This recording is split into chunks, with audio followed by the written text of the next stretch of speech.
Glória a Deus. A paz do Senhor, amados. Amém? Aleluia. Glória a Deus.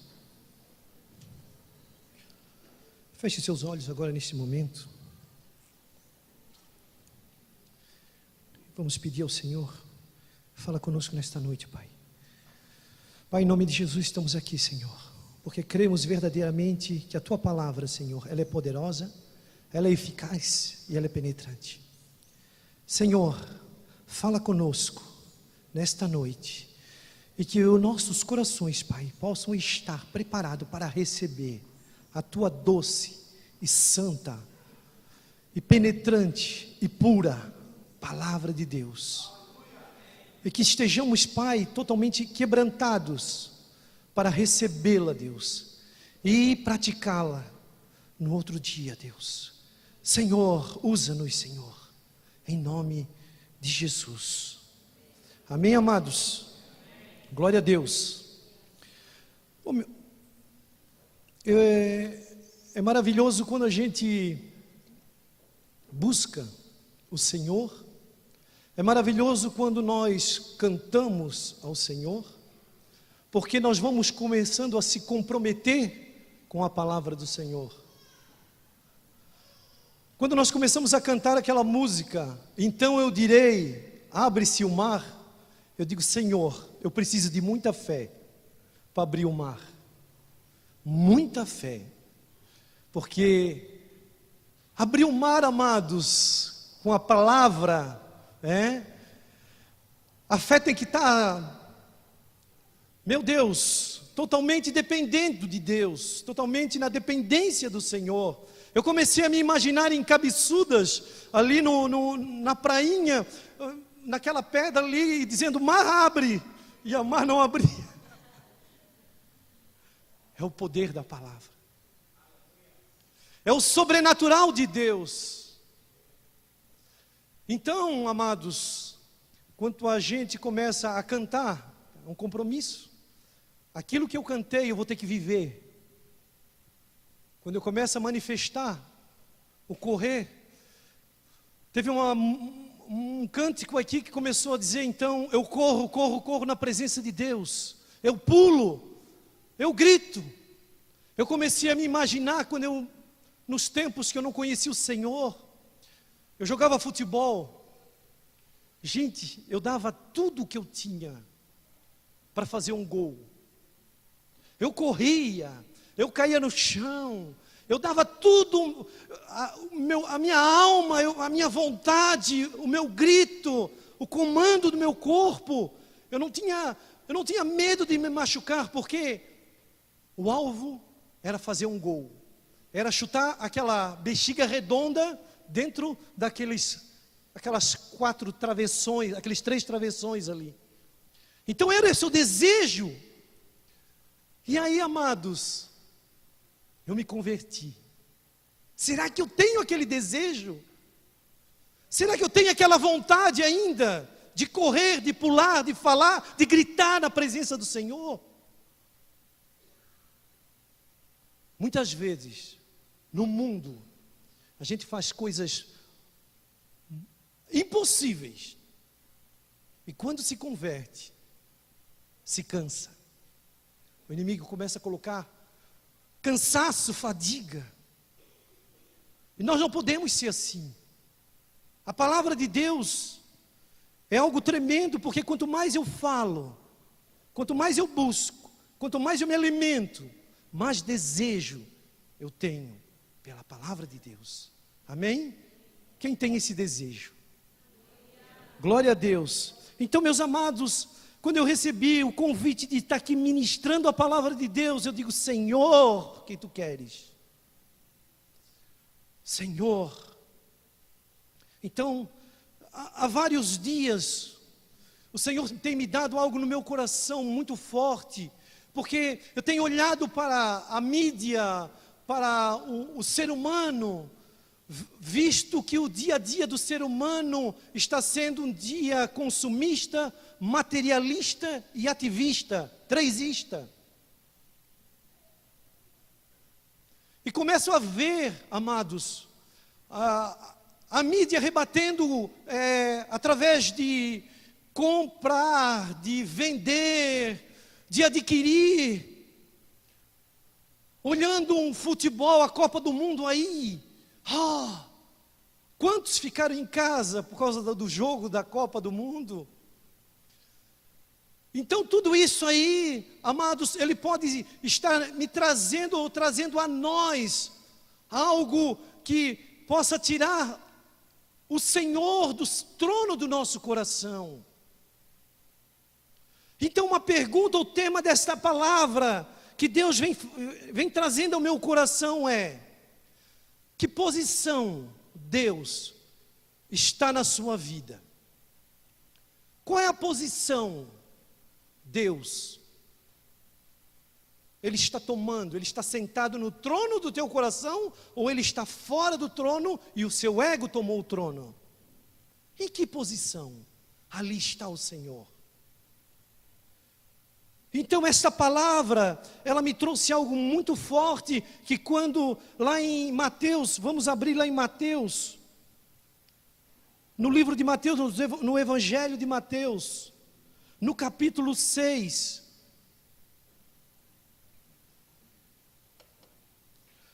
no capítulo 6 e no versículo 33, eu creio que muitos já sabem de cor.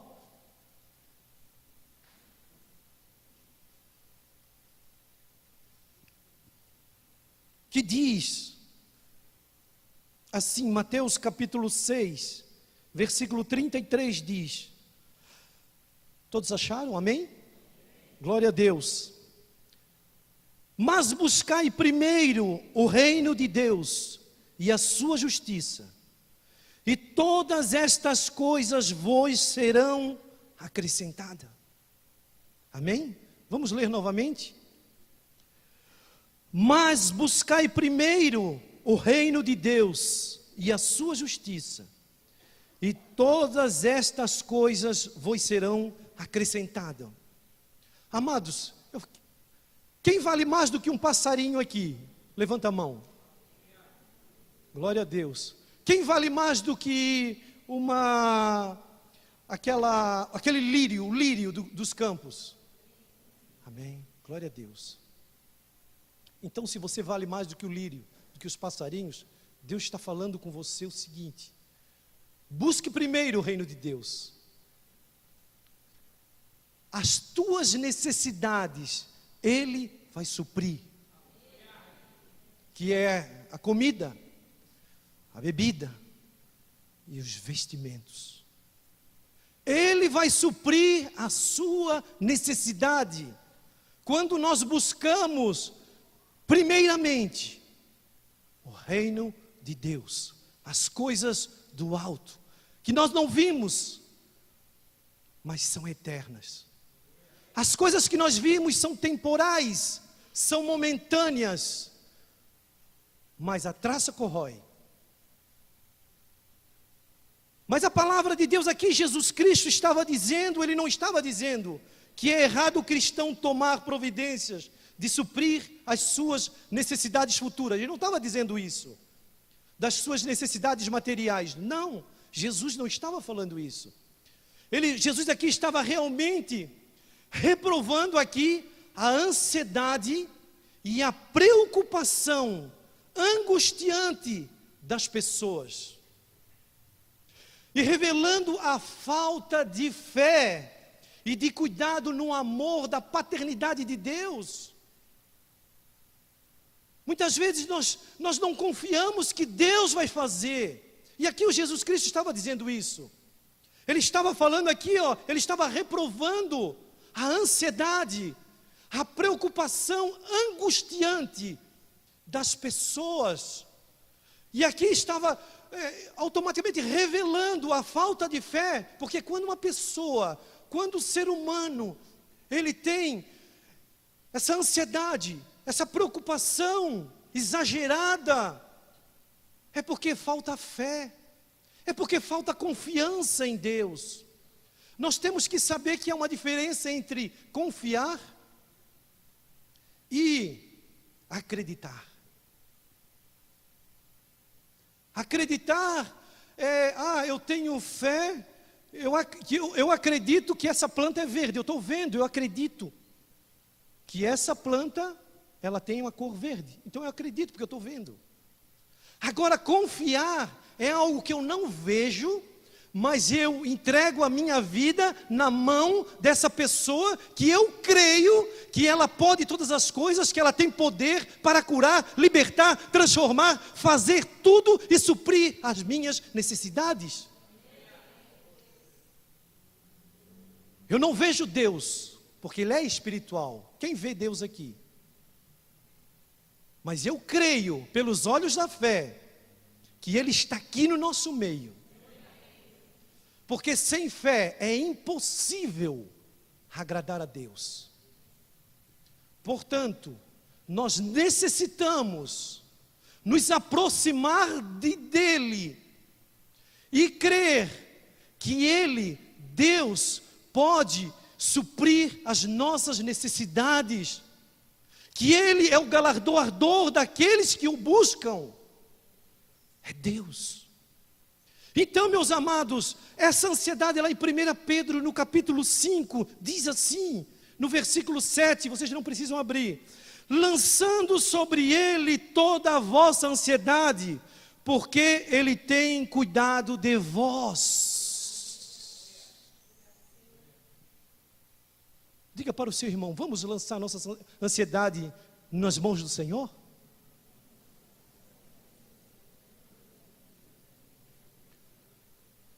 Ele cuida e Ele tem cuidado de vós. Então essa palavra, meus amados, ela me chamou muita atenção, porque Deus, Jesus, estava falando com os judeus daquela época, estava falando comigo, e eu creio que vai falar com você nesta noite. Mateus relatando algo que Jesus fez no seu ministério, aqui nesta terra, repreendendo as pessoas, os judeus que estavam preocupados com o que comer, com o que vestir, com o que beber. Ele disse: buscai primeiro o reino de Deus. Primeira coisa, Ele tem que ser o primeiro. Hoje o mundo está dizendo que uma cerveja é número 1. Mentira! Deus em primeiro. É o Senhor, Ele quer estar sentado no trono do nosso coração e nos apegarmos somente nele. E assim, amados, fez o profeta Ageu. Vamos abrir lá no livro de Ageu. Ageu, um profeta. Esse livro é muito interessante. É um livrinho curto, quase no final da Bíblia. Ali tem os últimos livros do Antigo Testamento: Ageu, Zacarias e Malaquias. Então assim, é um livro muito interessante. Olha só, ele está contando uma história, e essa história nós vamos nos posicionar para o tempo de hoje. É uma história muito interessante, que Deus colocou essa história, Deus falou com esse profeta, Deus colocou no coração de Ageu um ânimo tão grande, como Ele está colocando no meu, e como Ele vai colocar no seu. Amém? Um ânimo tão grande, para encorajá-lo, amados, a nós reconstruirmos o nosso templo. Este templo, bata no seu coração: eu quero reconstruir este templo. Amém? Vamos reconstruir este templo. Ageu, que significa festa, festivo, estar numa festa. É um livro profético. Então a gente pode ver ali que é um livro do Antigo Testamento. É um livro menor, do profeta menor. São somente 2 capítulos, 38 versículos. E tem um menor do que ele ainda, que é Obadias, que tem 1 capítulo. Então vimos um livro bem pequeno, né? 2 capítulos, 38 versículos na Bíblia. Então ali este nome, um homem Ageu, um homem alegre, que significa festa, amém? Festa, nós estávamos fazendo a festa aqui, não é mesmo? Pulando, cantando, fazendo festa. Fomos encorajados pelo Espírito Santo a fazer festa. Temos que ser um Ageu, amém? Então a Bíblia diz ali que Ageu, ele animou o povo a reconstruir o templo em Jerusalém e também a cidade de Jerusalém. O templo de Salomão, amados, estava em ruínas, a cidade estava destruída. Então vimos que o Senhor, ele pôde usar este homem para falar com o povo. Então nós podemos ver que 12 livros do Antigo Testamento, eles foram profetizados antes do exílio da Babilônia. 2, Ezequiel e Daniel, foram quando o povo de Israel estavam preso dentro da Babilônia. Mas 3 livros desse, no total de 17, Ageu, Zacarias e Malaquias, foi profetizado após exílico. Após o exílio da Babilônia, o povo estava em Jerusalém e Deus usou o profeta Ageu para falar com o povo. Então, houve um decreto, Ciro, o rei da Pérsia, promulgou o decreto e liberou para que todos os povos, todos os judeus que estavam na Babilônia, pudessem ir para Jerusalém. Então eu quero, amados, que vocês entendam a parte histórica, para nós chegarmos a falar sobre o livro do profeta Ageu. Então esse povo voltou para a sua cidade. Ciro, o rei da Pérsia, promulgou um decreto, e este decreto libertou o povo que estava na Babilônia. 50 mil aproximadamente voltaram para Jerusalém. Alguns ficaram na Babilônia, pois tinham morada própria lá e resolveram ficar. E esses 50 mil voltaram para a Babilônia, esses 50 mil judeus. Chegaram lá, viram o templo destruído. Chegaram lá, viram Jerusalém em ruínas. Então o Senhor usou Zorobabel como governo e Josué como sumo sacerdote para liderar este povo. Então nós podemos ver aqui, este templo, ele teria que ser reconstruído. Então, amados, quando o templo foi reconstruído, o povo ali, ele voltou cheio de gás da Babilônia para Jerusalém. Eles voltaram com a força toda. E aí o que aconteceu? Para reconstruir esse templo. Mas quando eles começaram a reconstruir o templo, os samaritanos, as nações vizinhas, começaram a se opor contra este povo, a se levantar contra esses reconstrutores judeus. Amados, quando você começa a trabalhar para o Senhor, vai se levantar opositores. Quando você começa a reconstruir, quando você começa a trabalhar, a fazer a obra do Senhor, a priorizar a Deus, a fazer a obra de Deus, se levantam samaritanos, se levantam opressores na sua vida. Como levantou naquele momento e começou a desanimá-lo, começou a dizer que eles não tinham condições de levantar, de reconstruir. Então aqui, meus amados, muitas vezes nós estamos desanimados. Muitas vezes acontece no nosso coração, está triste. Mas eu creio que hoje, Deus vai te levantar para reconstruir este templo, para trabalhar para o Senhor.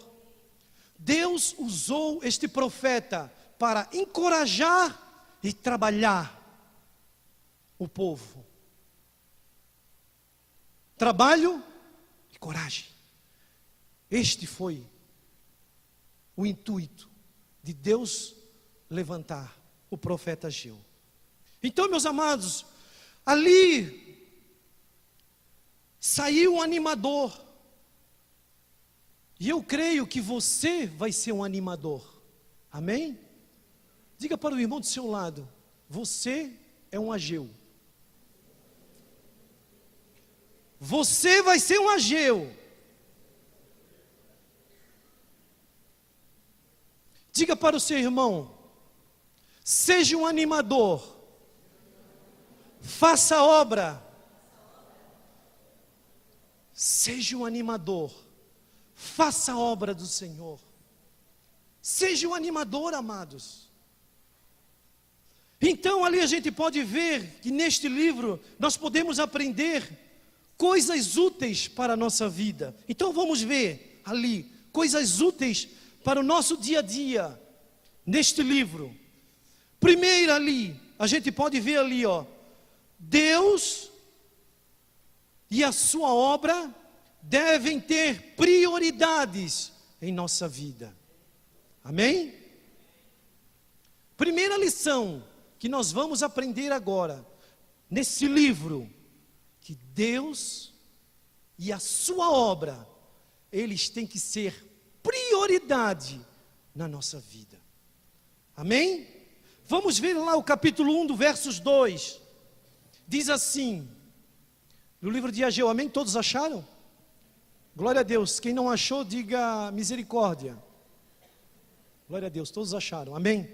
Então diz assim, o capítulo 1 do livro de Ageu, no versículo 2, diz assim: assim diz o Senhor dos exércitos, este povo diz, não veio ainda o tempo em que a casa do Senhor deve ser edificada. Então o povo estava dizendo, não há tempo ainda, não precisa, não chegou o tempo de fazer a obra do Senhor, eu vou esperar um pouco. Então ali, amados, o povo estava tão distante do Senhor, estava tão distante, que nós podemos ver aqui, o que diz o Senhor. Ele não falou, o meu povo. Porque lá em Crônicas 7,14 ele disse, se o meu povo, que se chama pelo meu nome. Aqui não, o povo estava tão distante que ele disse, estes estavam muito longe de fazer a obra, de priorizar a Deus, estava muito longe. Ele fala, este povo diz que não veio ainda o tempo. Este povo diz que não chegou o tempo ainda de priorizar, não chegou ainda o tempo de edificar o templo do Senhor. Isso, comodidade. Nós podemos aprender ali, o povo não priorizando Deus em sua vida. Segunda coisa que a gente pode ver aqui, é uma coisa muito útil para a nossa vida, que nós aprendemos neste livro aqui, que quando eu comecei a ler algumas coisas, veio para a minha vida, amados. Então, a palavra de Deus, quando fechada, ela é um livro. Quando aberta, é a boca de Deus. Então, quando eu abri essa espada, ela começou a cortar, porque não é uma faca a Bíblia. A faca corta só de um lado. A espada corta dos dois lados. Ela corta tanto aqui quanto aí. Ela me cortou. Então, amados, nós podemos ver a segunda coisa aqui no capítulo 1, no versículo 4, que diz assim, E para vós, é para vós o tempo de habitar em vossas casas apaneladas, e enquanto esta casa fica deserta. Então ele estava dizendo assim, ó, é tempo que vocês estão arrumando a sua casa, vocês querem conforto, casa panelada, é casa de fino acabamento. Os judeus foram livres lá da Babilônia com o intuito de reconstruir o templo, de reconstruir a cidade. Mas chegou ali, eles se preocuparam em si, em buscar coisas para si, arrumar as suas casas, buscar conforto para si. E esqueceram do que o Senhor tinha feito por eles. Então, 16 anos depois que eles foram livres, o profeta Ageu se levantou para repreender este povo, o povo judeu. Repreensão, aquele está repreendendo o povo. Ali, amados, esta repreensão do capítulo 1, no versículo 4, ele dizendo, vocês só querem buscar conforto, e não querem me priorizar, buscar coisas para o seu ego, televisão nova, casa, pinturinha, só as coisas para vocês, e o templo, ele está no chão, ele precisa ser reconstruído. Amados, repreensão, o Senhor está nos repreendendo. Muitos não gostam de repreensão, mas a Bíblia, quando ela fala em repreensão, amados, é muito tremendo. A repreensão, eu estava vendo aqui, eu fui ver o significado de repreensão, quando o Senhor começou a me repreender. O significado de repreensão significa admoestar energeticamente, assim, ó, com energia, com rigor. O Senhor, quando repreende o povo, Ele repreende com rigor, enérgico. Amados, algum livro da Bíblia você vê Deus falando com um profeta dizendo, ô povo, vocês são tão lindos. Ai povo, olha, parabéns, vocês estão no caminho certo, parabéns povo. Não, nós só vimos o quê? Deus repreendendo, Deus admoestando, Deus exortando. Porque o povo tem algo dentro dele que ele só pende para o lado errado, amados. E Deus aqui trabalhando, usando a repreensão. E nós podemos ver aqui a repreensão com 4 objetivos. Primeiro, ela mostra o caminho errado. A repreensão. Primeira coisa, ela vai te mostrar o caminho que está errando, o caminho errado. Uma vez eu fui repreendido, e até hoje eu não esqueço. Eu fui repreendido pelo meu sogro. Energicamente, vocês só imaginam, esse homem me repreender energicamente. Há 28 anos atrás. Imagina, amados, um jovem de 19 anos, sendo repreendido por italiano. Imagina o quanto eu chorei naquele dia, aquela noite. Que quando eu fui embora, depois de chorar, de ser repreendido, aquela ali foi uma repreensão.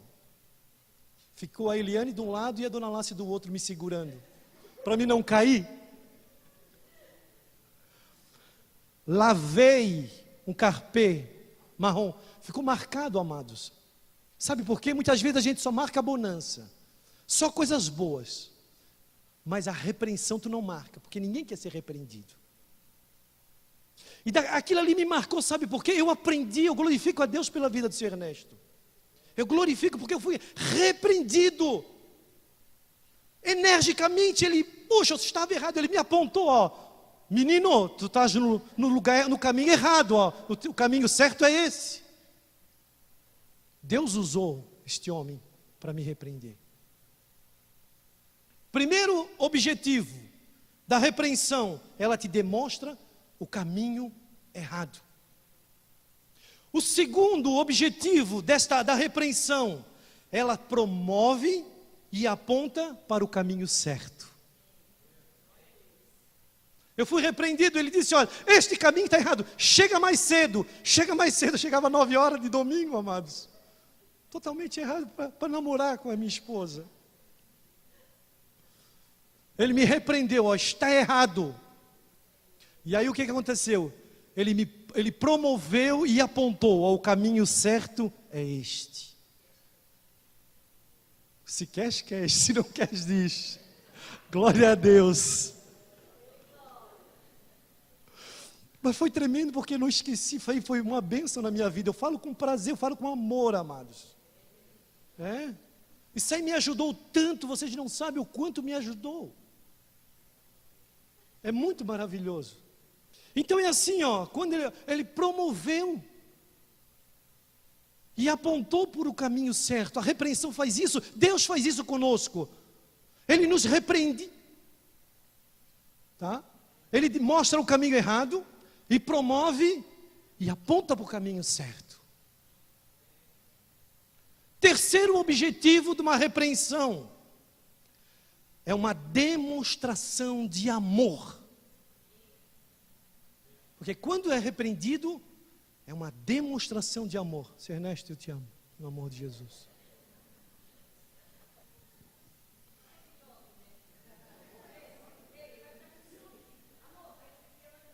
Se ficar com ciúme, vai ter que ser repreendido, hein?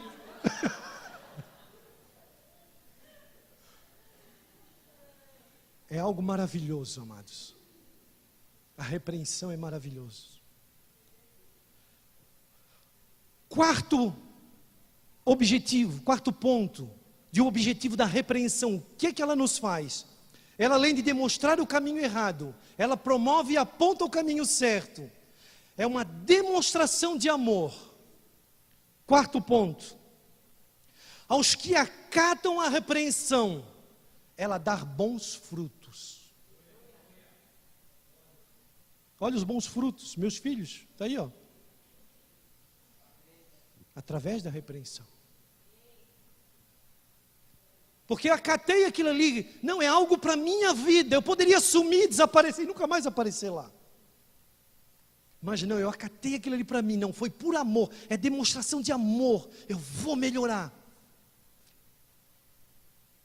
E graças a Deus, hoje, através dessa repreensão, a gente pode ver frutos no nosso matrimônio, nas nossas vidas.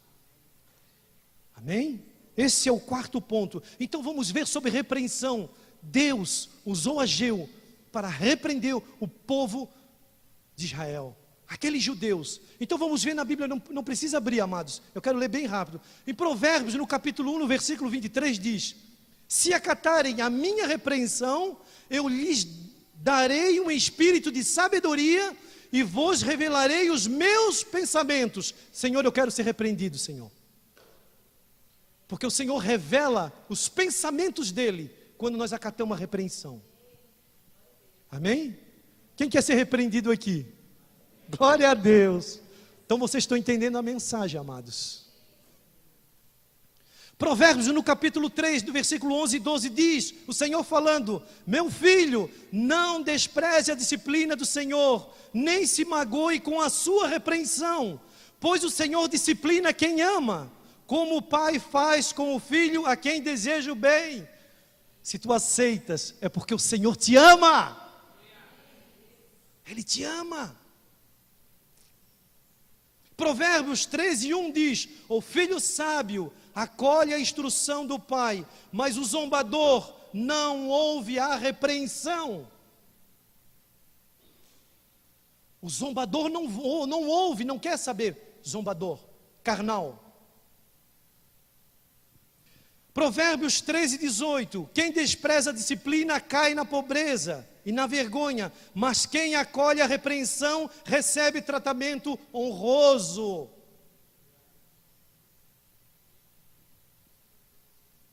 Provérbios capítulo 15, versículo 10, recheado aqui a Bíblia de repreensão, Deus repreendendo o seu povo.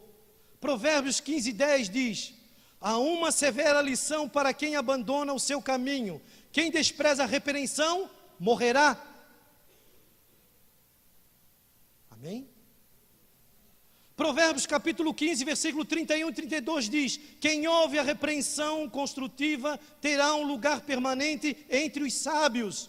Quem recusa a disciplina faz pouco caso de si mesmo, mas quem ouve a repreensão obtém entendimento.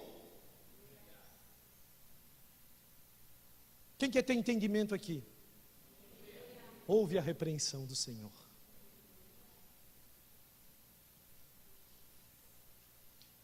Segunda Timóteo 3,16 diz: toda a escritura inspirada por Deus é útil para o ensino, para a repreensão, para a correção e para a instrução na justiça. A Bíblia, ela te repreende, ela me repreende. A palavra de Deus, a boca de Deus, Deus nos repreende. Então diz que toda a palavra é divinamente inspirada por Deus. Toda a Bíblia, Deus inspirou. Deus é que usou homens para escrever, para falar, para profetizar. Hebreus capítulo 12, versículos 5 até o 8 diz: vocês se esqueceram da palavra de ânimo que ele lhe dirige como os filhos. Meu filho, não despreze a disciplina do Senhor, nem se magoe com a sua repreensão, pois o Senhor disciplina quem ama e castiga todo aquele a quem aceita como filho.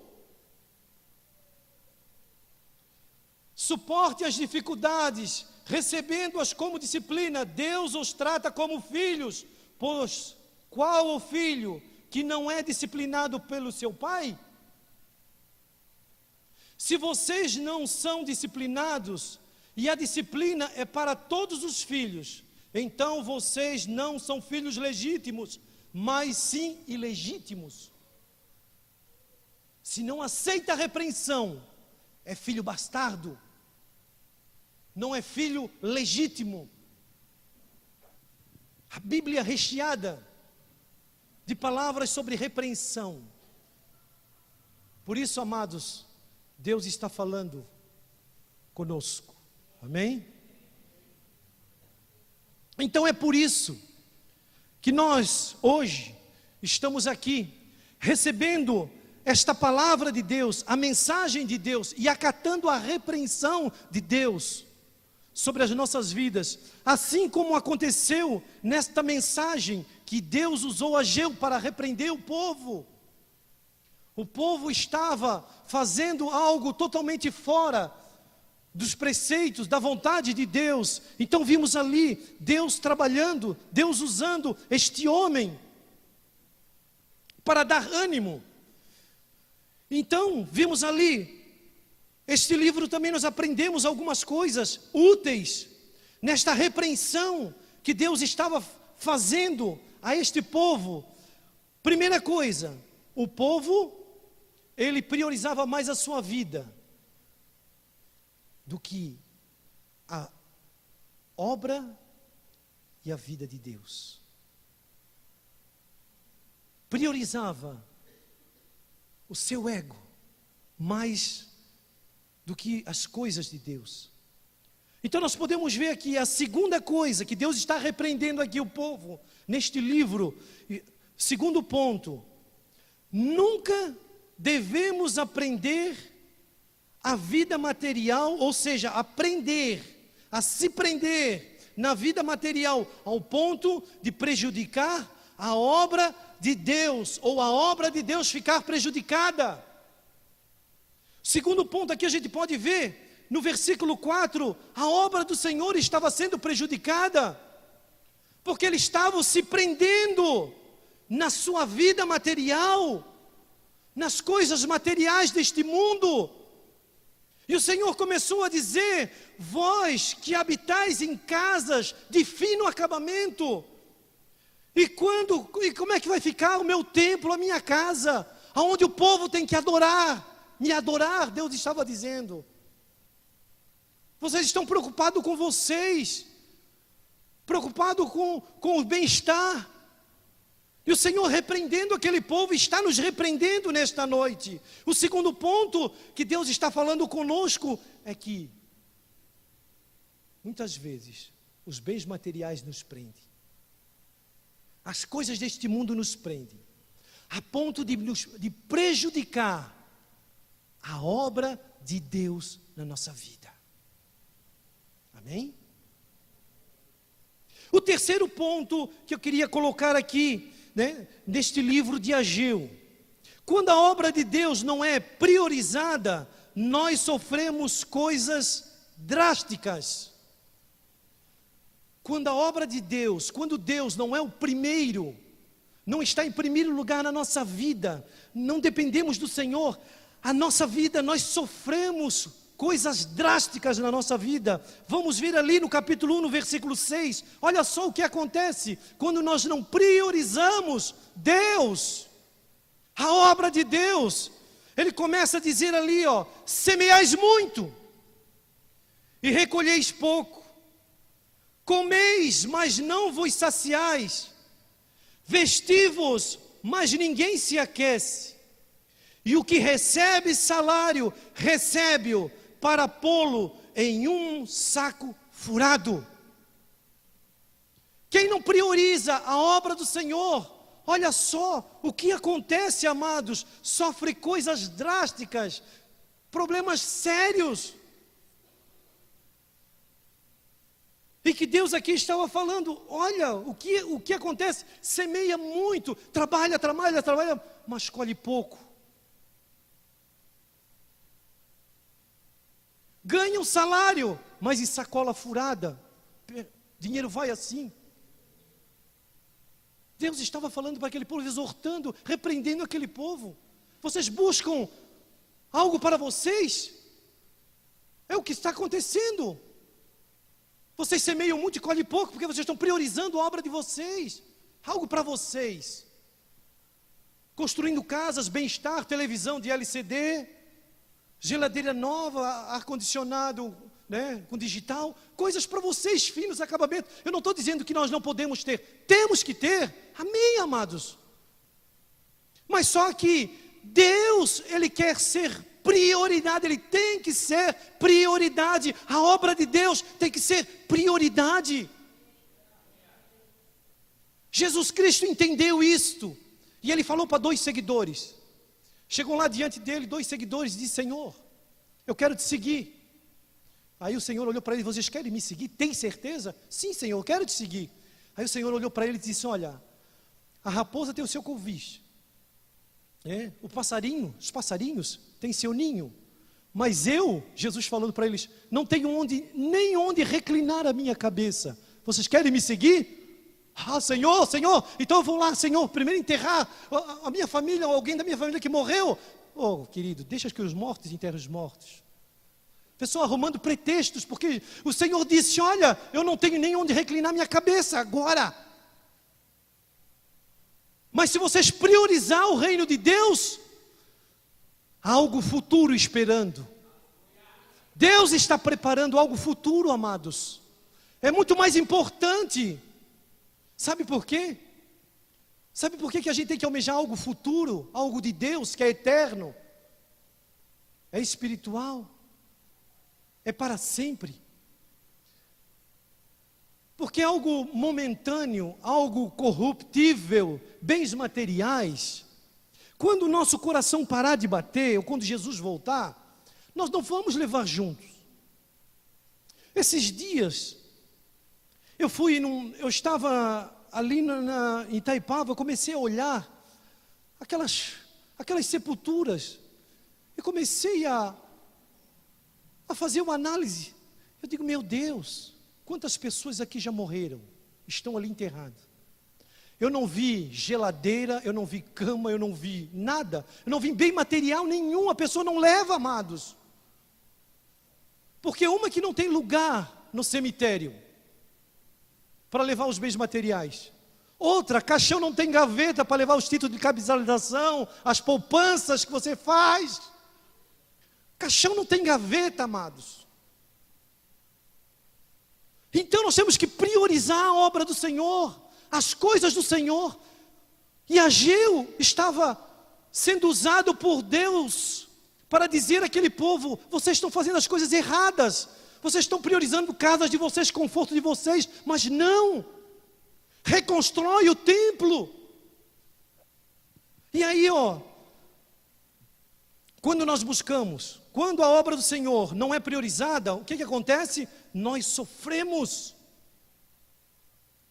Nós sofremos, o nosso salário não dá. Ali diz, nós se vestimos, mas não se esquentamos. Algo se incomoda. Então vimos ali, porque o nosso salário, sacolas furadas, porque isso tudo, quando nós não priorizamos a Deus, há consequências também. Vamos ver as consequências de uma não prioridade a Deus nas nossas vidas. Quando nós, homens, mulheres, que estamos aqui escutando a palavra de Deus, não priorizamos a Deus em primeiro lugar. Deus, Tu és o primeiro na minha vida. Olha só o que acontece. No capítulo 6, as consequências, né? No capítulo 1, no versículo 6, olha só. A consequência disso, quando nós não priorizamos a Deus, nada prospera. Vamos ver, no capítulo 6 fala, hein? Ali no capítulo 9, né? As consequências do capítulo 1 e no versículo 9. Olha só. Você não prospera. E ali diz tudo, né? Que você, quando não prioriza, a gente não prospera. Eu estou falando de prosperidade, não dinheiro, amados. Não estou falando disso, não. Eu estou falando de prosperidade mesmo você ganhando pouco. Mas este pouco que você ganha com Deus, Deus te dá capacidade para administrar este pouco. Para viver com este pouco, Deus, Ele te capacita, amado. Ele te dá sabedoria para que este pouco que você ganha se torne muito. Uma das consequências, não prospera. Segunda coisa que acontece ali no capítulo 9, né? A gente se torna o quê? Vida vazia, quando nós não priorizamos a Deus. A nossa vida se torna uma vida vazia. Sabe por quê? Olha só o que diz ali no versos 9 do capítulo 1. Esperastes o muito, e eis que veio a ser pouco. Este pouco, quando trouxestes para casa, eu a dissipei com um sopro. Por quê? Diz o Senhor dos Exércitos: por causa da minha casa, que está deserta, enquanto que cada um de vós se ocupa com a sua própria casa. Eu dissipei, ele disse. Vida vazia. Quando nós não priorizamos a Deus, a obra do Senhor, as consequências vêm, nada prospera. Segunda coisa, a vida fica vazia. Terceiro ponto dessa consequência, o povo ali perdeu a alegria, amados. Era um povo triste, porque estava buscando coisa para si. Terceira coisa, terceiro ponto das consequências que vêm, as bênçãos ficam retidas. Quando nós não priorizamos a Deus, as bênçãos ficam retidas no céu. Vamos ver lá no capítulo 10, no versículo 10 do capítulo 1. Por isso, retém os céus o seu orvalho, e a terra os seus frutos. As bênçãos ficam retidas quando não priorizamos a Deus e a sua obra. Quarta consequência que nós vimos aqui: atraímos maldições para a nossa vida. No capítulo 11, olha só o que acontece. Olha só a maldição que é atraída quando nós não priorizamos a Deus.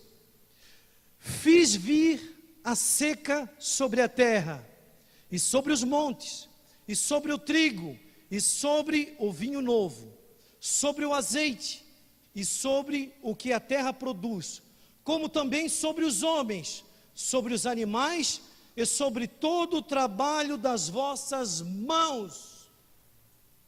Vimos o quê?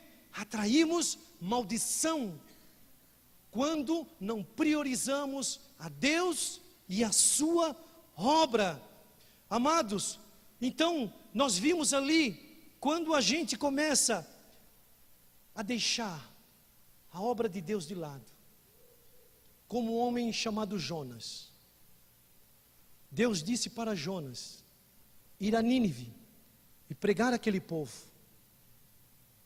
Jonas entrou naquele navio e, ao invés de ir a Nínive, ele foi para Tarsis, desviou o caminho. Olha só o que aconteceu. Chegou no meio do caminho, chegou no meio do mar, aquele navio. Começou a vir uma grande tempestade contra ao ponto do naufrágio. E os tripulantes ficaram totalmente assustados. Por quê? Por que estava acontecendo aquilo ali? Porque um homem desobediente estava dentro daquele navio.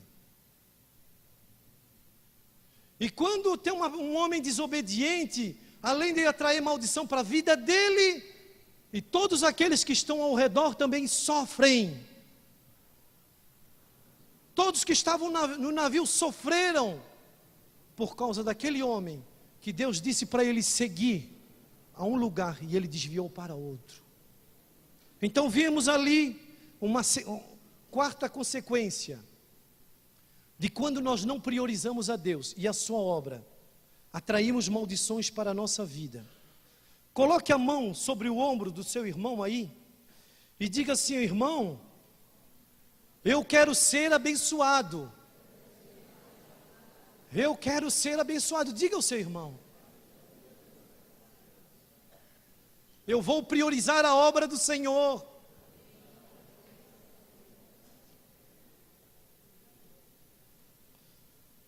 Amém? Então, amados, quando nós não estamos na bênção, ou você, eu não estou na bênção, deixou de lado a obra do Senhor, você parou de fazer a obra do Senhor, você disse: não, parei, mas agora quer voltar de novo, quer voltar de novo, e ser uma bênção. Quem quer ser uma bênção aqui? Senhor, eu estou parado. Senhor, eu fiz algo de errado. Senhor, eu não priorizei a tua obra, mas agora eu quero voltar. Agora eu quero voltar, Senhor. Eu quero ser uma bênção, voltar a ser uma bênção para ti, Senhor. Então vamos ver aqui, primeira coisa, no capítulo 1 e no versos 12, o que é que nós temos que fazer? Então ouviu Zorobabel.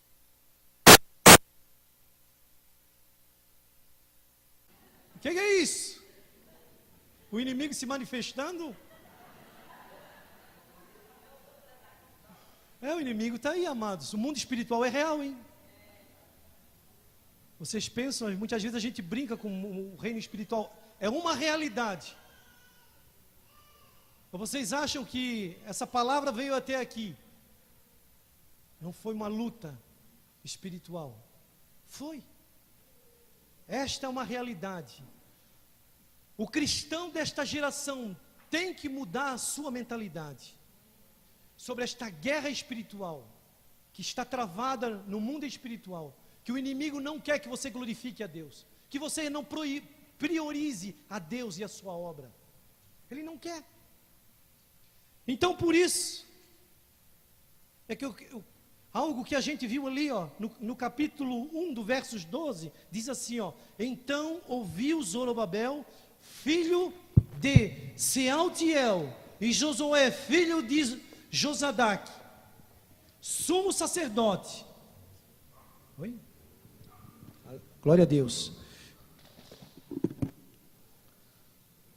Filho de Josadaque, sumo sacerdote, e todo o resto do povo, a voz do Senhor seu Deus, e as palavras do profeta Ageu, como o Senhor seu Deus o tinha enviado, e temeu o povo diante do Senhor. Então vimos agora o povo, aquele que quer ser uma bênção. A primeira coisa que nós devemos fazer para voltar a ser uma bênção, ali diz, é atender à voz de Deus. Vimos ali, então ouviu Zorobabel, ele ouviu a voz de Deus. Ele deu crédito à voz de Deus através do profeta Ageu. Então vimos ali, quando nós estamos preparados ali, de estar pronto, de ouvir a voz do Senhor, então a bênção está chegando. Eu quero ser uma bênção, eu quero priorizar a Deus na minha vida e a sua obra. Eu preciso atender a voz de Deus. Segunda coisa o segundo ponto que nós estamos aqui colocando, cuja a palavra do Senhor está sendo ministrada, no versos 12, fala outro ponto muito forte, que eu posso dizer aqui para que nós possamos voltar a ser uma bênção. É necessário nós temermos a Deus. Lá embaixo diz assim, e temeu o povo diante de Deus. Segundo ponto, primeiro ponto, ouvir a Deus. Primeiro ponto, de ser uma bênção, de buscar essa bênção. Segundo ponto, temer a Deus. Temer a Deus não é ter medo de Deus, não, amados. Temer a Deus é reverenciá-lo, é ter Deus como Senhor e Salvador das nossas vidas.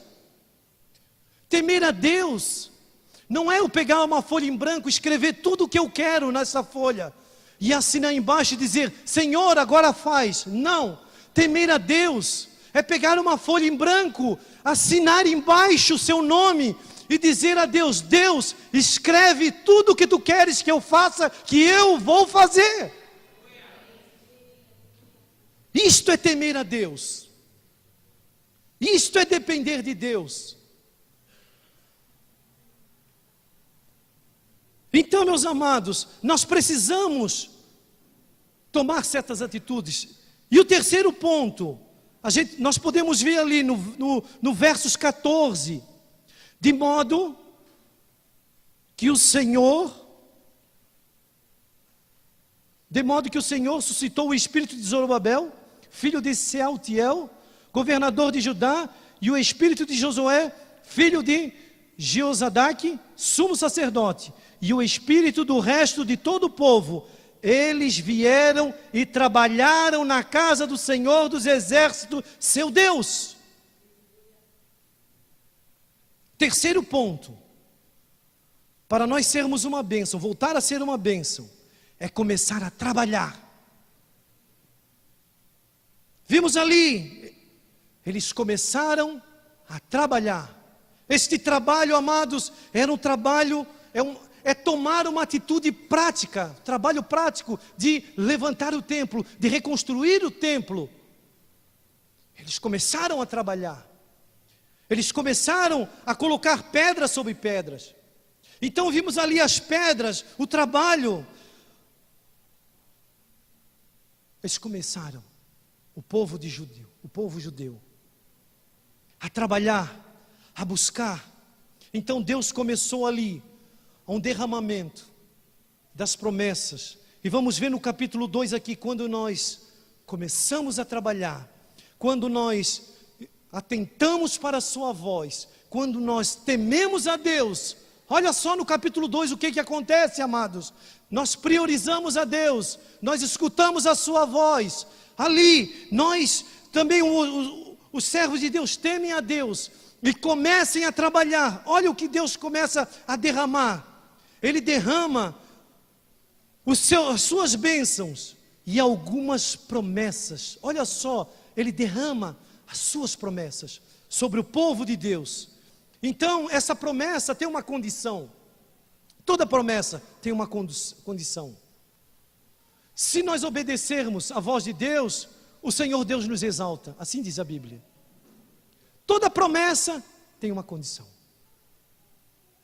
Então a Bíblia diz que nós temos que ser uma bênção, que nós temos que buscar as bênçãos do Senhor, para que cada um de nós formos em lugares, ser uma bênção, onde nós entrarmos, a bênção, nós não vamos correr mais atrás da bênção, mas a bênção nos perseguirá.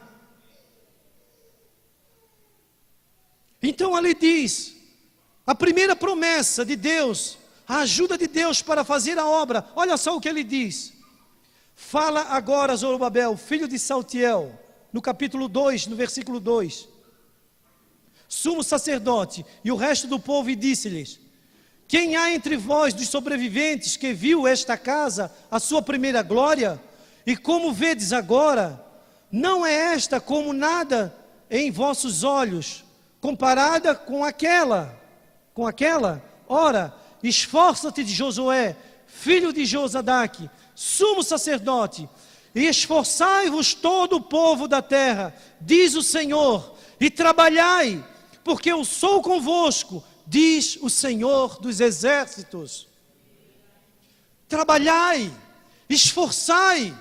Esta é a promessa, amados, de buscar esta bênção. O Senhor quer derramar. Olha só, quando nós ouvimos a voz de Deus, nós nos esforçamos, nós tememos a Deus. Olha o que acontece com as promessas. Deus ajuda nesta obra, Ele não nos deixa só. Eu estarei convosco.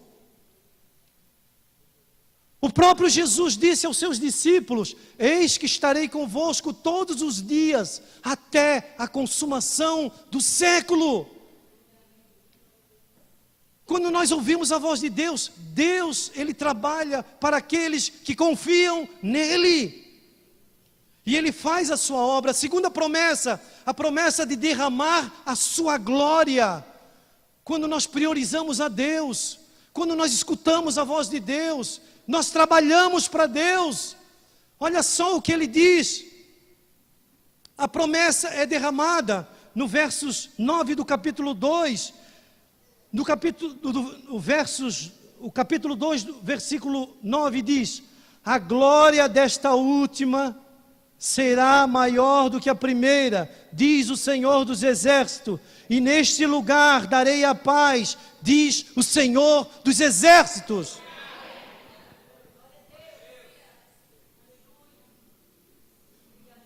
Ageu já tinha aproximadamente 70 anos quando ele profetizou, amados.